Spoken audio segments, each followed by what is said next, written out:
Beyond communist labels, critiquing the market and the misconceptions of economic ideologies. The knee-jerk reaction of labeling alternative social or economic perspectives as communist or Marxist without genuine understanding is unfortunately common. It's a simplistic way to dismiss ideas challenging established systems. People tend to gravitate towards these labels because they're familiar or due to a lack of understanding about alternative paradigms. What's essential is recognizing that the spectrum of ideologies isn't just a binary selection of capitalism or communism. These labels emerge from specific historical contexts, often based on assumptions of unlimited resources, which no longer hold true. Acknowledging the need to evolve beyond these ideologies isn't about embracing communism or socialism outright. It's about recognizing the limitations of existing systems and striving for something beyond these constructs, rooted in an understanding of shared resources and universal life necessities. The focus should be on life value analysis, centered on meeting basic human needs and moving beyond political ideologies that might not be equipped to address the complexities of our current world. Rather than relying on convenient labels, it's more productive to engage in discussions that explore innovative solutions based on the contemporary reality of finite resources and global interdependence. The criticism of the market and the promotion of a resource-based economy do not inherently lead to communism. Calling someone a communist simply because they critique the market is a narrow and inaccurate generalization. 1. Oversimplification of economic theories. Labeling someone as a communist based on their criticism of the market overlooks the complexity and diversity of economic theories and ideologies.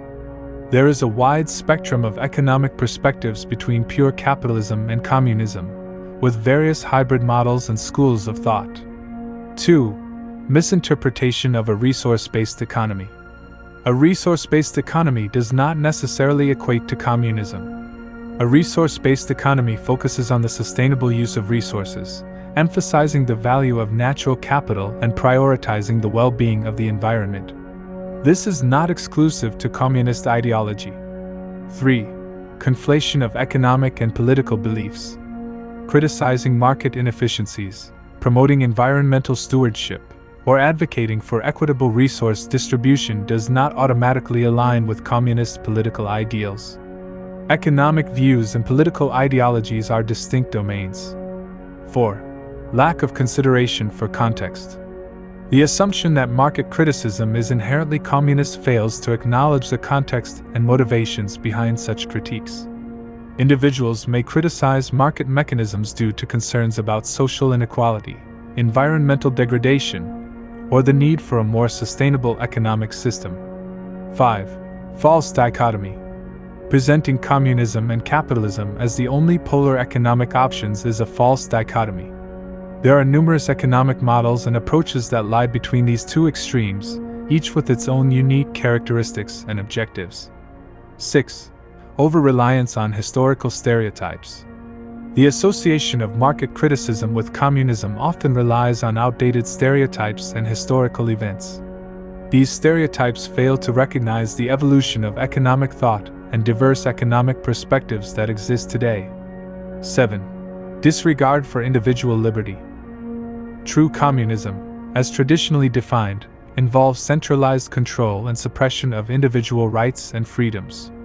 Criticizing market mechanisms does not imply support for such a system. Many proponents of a resource-based economy advocate for individual autonomy, decentralization, and democratic decision-making. Calling someone a communist based solely on their criticism of the market is a reductive and inaccurate argument that fails to consider the complexity of economic ideologies, the nature of a resource-based economy, and the diversity of perspectives on economic systems. What articles like these boil down to is: the Zeitgeist movement, and its leader Peter Joseph, envisions a hypothetical technological utopia in collaboration with the Venus Project. Accusations that the Zeitgeist movement is a cult, which advocates a communist utopia, are just absurd. It is the market which is a utopia, as trade is seen as a perfect equal exchange where both parties mutually benefit, when in reality trade is two parties both trying to screw each other over. Trade is a form of violence in a scarcity-based environment. The term The Zeitgeist movement is actually trademarked to Gentle Machine Productions, which is owned by Peter Joseph, and also the Zeitgeist film series, Interreflections, Culture in Decline are all under copyright. Despite this trademark and copyright, Peter Joseph does not own the Zeitgeist movement's train of thought. The real unofficial Zeitgeist movement is leaderless. Much like the activist group Anonymous, it is decentralized. There is no official Zeitgeist movement. Any claim that there is an official Zeitgeist movement is false, as the word official is related to the word authority. Yet truth is decentralized, not hierarchical. What I'm saying is that there is a difference between the official Zeitgeist movement, where Peter Joseph enforces the copyright of official Zeitgeist movement videos, and the unofficial Zeitgeist movement that regular people support, people who simply like the ideas of the Venus Project and a resource-based economy and make public domain videos that can be re-uploaded by movement members to spread the ideas. You could call the movement many names. The social atmosphere movement, the social paradigm movement, the cultural climate movement, sustainable technology enthusiasts, moneylesssociety.com, resource-based-economy.org, ecological futurists, the Reality of Me Project, and so forth. Terms like conspirituality are simply insults, either through malicious intent or ignorance. They are not proper criticisms of the Zeitgeist movement. Also, the book, Seeing Like a State, are not an accurate criticism of the Zeitgeist movement because it fundamentally misunderstands the movement's nuanced intentions, which focus on ecological sustainability, scientific scrutiny, and systemic change without subscribing to rigid political ideologies. The book, The Blank Slate, The Modern Denial of Human Nature by Steven Pinker, is also referenced by Zeitgeist movement critics.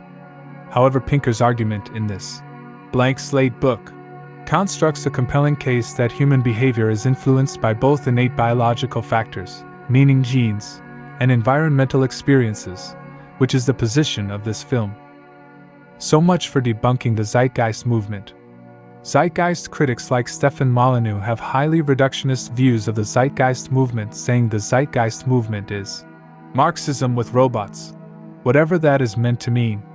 In a debate between Peter Joseph and Stefan said people who don't like trade can essentially just fuck off and go live in the woods and grow their own food, foregoing the conveniences of modern technology. The first step in a resource-based economy is to take a survey of the planet's resources. This is done so we know what we can do with our resources and technology to meet all human needs. This requires social activism to make people aware of the Venus Project.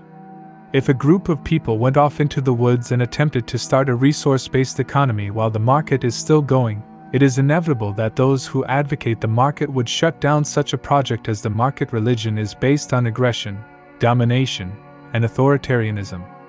Stefan also has no knowledge of the structural violence or the social system violence of the market, and reduces the market to a little girl's lemonade stand.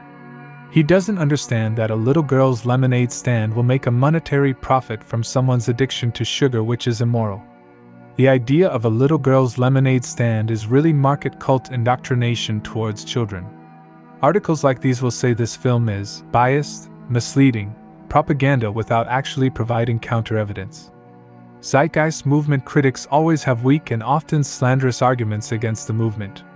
This is when the information in this documentary is sourced. You can take this documentary's transcript, input it into Microsoft Copilot, and ask what the sources are for the claims made. A computer will decide where you work, where you live, and what you do, and we'll all live in big communal buildings. That sounds like prison, doesn't it? It is, but see, if you say it with long hair, you talk real soft and condescending and lisping and fake intellectual, and then do, Alex, if you don't agree, you'll be sent to a re-education camp. And then later, the guy, Peter Joseph, comes back and says, I'll come on your show if you apologize for saying I said you'd be re-educated. And I went back and watched the interview, and he said, you'll be sent for re-education. And he went on the phone, he goes, I never said that. We know the truth. Yeah.